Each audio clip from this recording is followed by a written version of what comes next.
Alors pendant l'hormonothérapie, l'infirmière de parcours, elle a tout son rôle parce que effectivement, quand les patientes débutent l'hormonothérapie, c'est souvent une période difficile puisque c'est la fin des traitements hospitaliers et c'est parfois là que les patientes elles commencent à avoir leurs premières difficultés. J'ai par exemple en tête un exemple d'une patiente qui m'a appelé un jour. Ça faisait plusieurs mois qu'elle prenait le traitement et elle n'arrivait pas du tout à apprivoiser les symptômes qu'elle pouvait ressentir. Et notamment, elle se sentait très déprimée.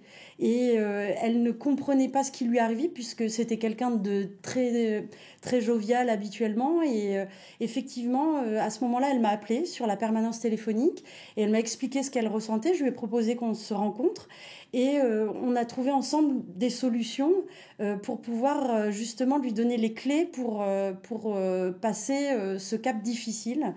Et c'est vrai que c'est une expérience qui m'a marquée sur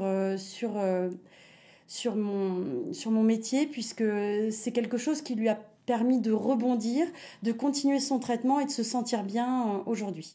Alors, une infirmière d'accompagnement sur le parcours sain, c'est une infirmière qui va être présente dès l'annonce du diagnostic médical et jusqu'à la fin de la prise en charge.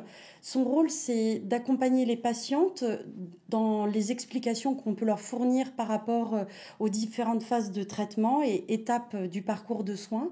Le but aussi, c'est de pouvoir donner les aspects pratiques de cette prise en charge afin de l'accompagner au mieux et qu'elle se sente en confiance avec les professionnels du centre.